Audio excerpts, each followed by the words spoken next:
Hello friends, எல்லோருக்கும் வணக்கம். நான் உங்கள் ஜெயலக்ஷ்மி. இந்த 2024 வருஷத்தில் நான் ஷேர் பண்ணுற முதல் வீடியோ இது. இந்த 2024 வருஷம் எனக்கு ரொம்பவே ஸ்பெஷலானது. முகம் தெரியாத பல பேரோட உண்மையான அன்புக்கும் உறவுக்கும் சொந்தக்காரியாக இந்த வருஷத்தை நான் தொடங்கியிருக்கேன். இப்படி இந்த வருஷத்தை ரொம்ப ஸ்பெஷலாக்கின அத்தனை உறவுகளுக்கும் எனது இனிய புத்தாண்டு நல்வாழ்த்துக்கள். Happy new year friends. இந்த விலாகில் புத்தாண்டு அன்னைக்கும் அதுக்கு முந்தின நாள் ஞாயிற்றுக்கிழமை நான் செஞ்ச சில வேலைகளையும் பூஜைகளையும் தான் உங்ககிட்ட ஷேர் பண்ணியிருக்கேன். வாங்க வீடியோக்குள்ளே போய் பார்க்கலாம். பொதுவாக எனக்கு ஞாயிற்றுக்கிழமை நாளே ரொம்ப சுறுசுறுப்பான நாள். அன்றைக்கும் அப்படி தான் காலையிலே ஸ்டார்ட் ஆச்சு. ஆனால் வெளியில் கோயிலுக்கெலாம் போகிறதுக்கு கூட டைம் கிடைக்காது.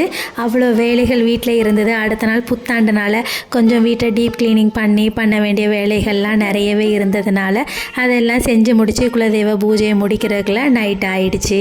பொதுவாகவே ஒரு புது வருஷம் பிறக்க போகுதுன்னா அந்த வருஷத்தை பற்றின கனவு நம்மளுக்கு நிறையவே இருக்கும். எப்படி இருக்குமோ, நம்மளோட கனவுகள்லாம் எவ்வளோ நிறைவேறும், லட்சியங்கள் எப்படி நிறைவேறும், அந்த வருஷம் நம்மளுக்கு என்னெல்லாம் தரப்போகுது அப்படிங்கிற ஒரு ஏக்கம், எதிர்பார்ப்பு எல்லாமே கலந்து இருந்து தொடங்கக்கூடியதான் இந்த புது வருஷம். எல்லாருமே நாம் வாழ்கிற வாழ்க்கையில் என்றைக்காவது ஒரு மாற்றம் வந்துடாதான்னு ஒரு ஏக்கத்தில் தான் வாழ்ந்துக்கிட்டு இருப்போம். அது ரொம்ப ஏழையாக இருந்தாலும் சரி, பணக்காரங்க லிஸ்ட்டில் இருந்தாலும் சரி, யாராக இருந்தாலுமே அவங்களோட வாழ்க்கையிலேருந்து ஒரு படி அதுக்கு மேலே போகிறதுக்கு வாய்ப்பு கிடைக்காதன்னா ஏங்கிட்டு இருக்கிற லைஃப் தான் எல்லோருக்குமே கடவுள் கொடுத்துருக்காங்க. யாருக்குமே இந்த லைஃப்பில் எனக்கு போதும், நான் இவ்வளோ திருப்தியாக இருக்கேங்கிற மனசு அவ்வளோ சீக்கிரத்தில் யாருக்கும் வந்துடாது. அப்படி நாம் வாழ்கிற வாழ்க்கையில் நம்ம திருப்தி அடைஞ்சிட்டோன்னா அதுதான் நம்மளோட சௌபாக்கியம் அப்படின்னு நான் நினைக்கிறேன். என் வாழ்க்கையிலேருந்து நான் கற்றுக்கிட்ட பாடம் என்னென்னா, எதிர்பார்ப்புகளை நம்ம கொஞ்சம் குறைச்சிக்கிட்டாலே நமக்கு அந்த சௌபாக்கியமான வாழ்வு சீக்கிரமே கிடைச்சிரும் அப்படின்னு நான் நம்புகிறேன். நமக்கு கடவுள் கொடுத்துருக்க இந்த வாழ்க்கையை சொர்க்கமாக்குறதோ நரகமாக்குறதோ நம்ம கையில் தான் இருக்குது. இவ்வளோ பேசுகிற எனக்கே ஒரு 5-6 வருஷத்துக்கு முன்னாடி எடுத்தோன்னா இந்த ஞானம்லாம் எனக்கு கிடையாது. சின்ன சின்ன விஷயங்களுக்கெல்லாம் என்ன நானே வருத்திக்கிட்டு அழுது புலம்பிக்கிட்டு என் வாழ்க்கையை நரகமாக்கின காலங்கள்லாம் உண்டு. அதில் இருந்து என்னை மீட்டு எடுத்துகிட்டு வந்தது உண்மையாகவே சொல்லப்போனால் நான் வணங்குற தெய்வமும் என்னோட பக்தியும் தான் காரணம் நான் சொல்லுவேன். இந்த சேனல் உருவாகிறதுக்கு காரணமும் அதுதான். நாம் கடவுள் மேலே அன்பு வச்சுருக்க போச்சில் நமக்கு சோதனைகள் வந்தால் கடவுள் இல்லைன்னு அர்த்தம் இல்லை, கடவுளோட பார்வையில் நாம் இருக்கிறோங்கிறது தான் அர்த்தம். அப்படி பல சோதனைகளை எனக்கு கொடுத்து தான் இந்த அளவு பக்குவத்தோடு வாழ்கிறதுக்கு கடவுள் வழிகாட்டினார்னே சொல்லலாம்.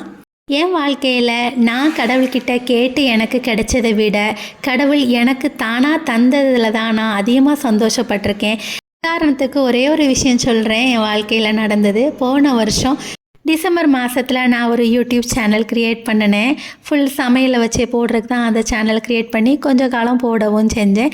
அப்போது அந்த சேனல் தொடங்கும் போதில் நான் போன நியூ இயரில் வேண்டிக்கிட்டது என்னென்னா, அடுத்த வருஷம் நியூ இயருக்கு முன்னாடி நான் 1000 சப்ஸ்கிரைபரை ரீச் பண்ணியிருக்கணும் அப்படின்னு சொல்லி தான் நான் கடவுள்கிட்ட வேண்டினேன். ஆனால் அது பல காரணங்களால் அந்த சேனலை எனக்கு தொடர்ந்து நடத்த முடியலை.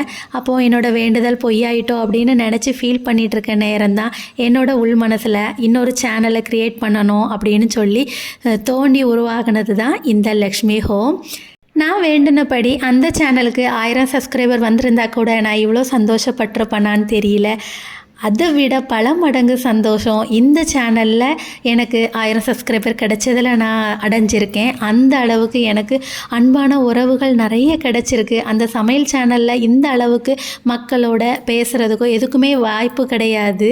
கடந்த காலத்தில் கடவுள்கிட்ட நான் சில விஷயத்துக்கெல்லாம் ஏங்கியிருக்கேன், கடவுள்கிட்ட வேண்டியிருக்கேன், எனக்கு இதெல்லாம் கிடைக்காதான்னு சொல்லிட்டு நான் அவர்கிட்ட தான் எல்லாமே எனக்கு ஒரு ஃப்ரெண்டாக எல்லாமே நான் கடவுளை தான் நினைக்கிறது. நான் பொதுவாக வெளியே யார்கிட்டையும் அவ்வளோவா ஷேர் பண்ண மாட்டேன். அம்மா விட்டால் தங்கச்சிங்க, அதுக்கப்புறம் ரொம்ப பர்சனலாக இருந்தால் கடவுள்கிட்ட மட்டும் தான் நான் சொல்லுவேன். அப்படி சில குறைகள் எல்லாமே நான் அவர்கிட்ட சொன்னது எல்லாமே இன்றைக்கி அவருக்கு அது கொடுத்து கேட்டு அத்தனை குறைகளையும் ஏக்கங்களையும் இந்த சேனல் மூலியமாக அவர் நிறைவேற்றி வச்சிருக்காருன்னு தான் நான் நம்புகிறேன். நான் எதுக்கு இந்த விஷயங்களெல்லாம் இப்போ ஷேர் பண்ணுறேன்னா, நாம் கடவுள்கிட்ட ஒரு வேண்டுதல் வச்சு நம்ம பூஜை பண்ணி கேட்கும்போது அது கிடைக்கலனா கவலைப்படாதீங்க. கண்டிப்பாக நமக்கு அதை விட பெஸ்ட்டாக ஒன்று கடவுள் கொடுக்கறதுக்கு காத்துக்கிட்டு இருக்காங்கிறத நம்புங்க. நம்ம கேட்டது ஒருவேளை அண்டர் எஸ்டிமேட் பண்ணி தாழ்வாக கூட கேட்டிருந்துருக்கலாம். கடவுள் அதை விட பெருசாக நம்மளுக்கு கொடுக்கறதுக்கு காத்துட்ருக்கலாம்.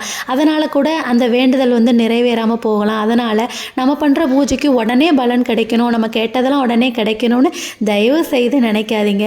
கடவுள் கண்டிப்பாக பொறுமையாக கொடுத்தாலும் நம்மளுக்கு பெஸ்ட்டானதை கொடுப்பாரு. அந்த ஒரு நம்பிக்கையை மட்டும் வச்சுக்கிட்டு நீங்கள் எந்த பூஜையும் பண்ணுங்கள். உங்களுக்கு மனசு எப்போவுமே சந்தோஷமாக இருக்கும்.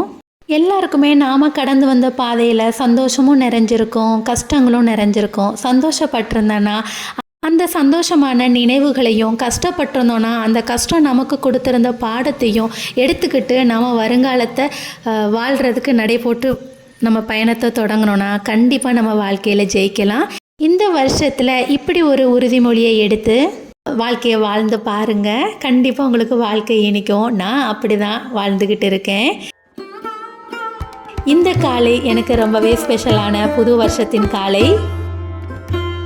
மார்கழி மாதத்துக்குனே ஸ்பெஷலான அந்த காலையிலே எழும்பி கோலத்தை போட்டு வழக்கமாக செய்கிற எல்லா பூஜைகளையும் செஞ்சாச்சு. அன்னைக்கும் புது வருஷத்தை ஒவ்வொருத்தரும் ஒவ்வொரு விதமாக கொண்டாடுவாங்க. சில பேர் பார்ட்டி வச்சு, சில பேர் செலிப்ரேஷனில், சில பேர் பீச்சுக்கு போய், அப்படி ஒவ்வொருத்தருக்கும் ஒவ்வொரு விதமான சந்தோஷம் கொடுக்கறது. எனக்கு சந்தோஷம் கிடைக்கிறதுனா அது நான் வழிபடுற சாமிக்கிட்ட தான் எனக்கு கிடைக்கும். நான் நம்புவேன்.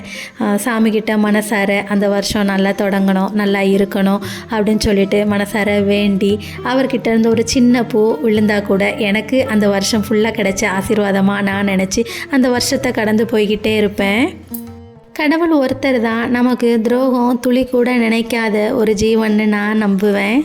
அதனால் அந்த ஜீவன் என் கூட இருக்கிறதுக்கு, அந்த உறவை தக்க வைக்கிறதுக்கு நான் என்னென்ன பண்ணணுமோ என்னால் முடிகிற அளவுக்கு அத்தனையும் பண்ணுவேன். ஏன்னா கடவுள் மட்டும்தான் இந்த உலகத்தில் நம்மக்கிட்ட எந்த எதிர்பார்ப்பும் இல்லாமல் நம்மளை ஆசீர்வதிக்கிறது. அவருக்கு நாம் காட்டுற உண்மையான பக்தி ஒன்றே போதும். நம்ம ஆடம்பரமாக பூஜை பண்ணணும், அது இதுன்னு நைவேத்தியம் பண்ணணும், நிறைய சிறப்பாக செய்யணுங்கிறதெல்லாம் அவர் எதிர்பார்க்குறதில்ல. இதெல்லாம் நம்மளோட சந்தோஷத்துக்காக நாம் பண்ணுறது. கடவுள் கேட்குறது அவரை ஆத்மார்த்தமாக நாம் நம்பணும். கிருஷ்ணர் சொல்லியிருக்காரு, ஒரு சின்ன இலை பூ தண்ணி வச்சு என்னை கும்பிட்டாலே, மனசால் கும்பிட்டாலே அவங்க கூட நான் இருப்பேன்னு அந்த பூஜை முறையை தான் நான் கடைப்பிடிக்கிறேன். பெருசாக ஆர்ப்பாட்டமான எந்த பூஜையும் பண்ணுறதில்ல. என்னால் என்ற அளவுக்கு எது முடியுமோ அந்த பூஜையை தான் நான் பண்ணி இவ்வளோ நாள் சாமியை கும்பிட்டுக்கிட்டு இருக்கேன்.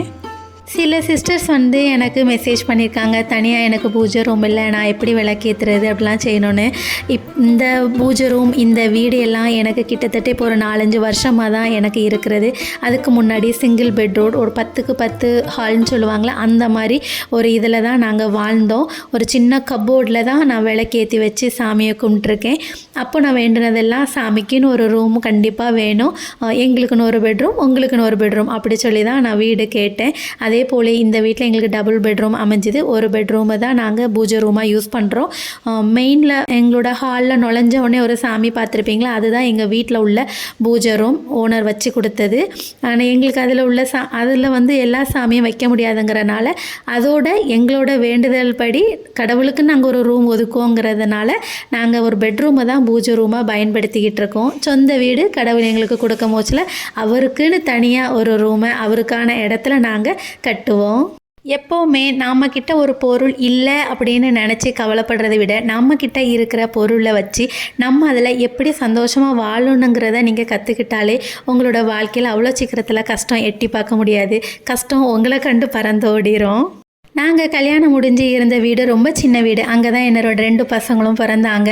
பாப்பா பிறந்திருக்க மோஸ்ட்ல அவள் நடந்து ஓடி விளையாடுற அளவுக்கு கூட இடம் கிடையாது.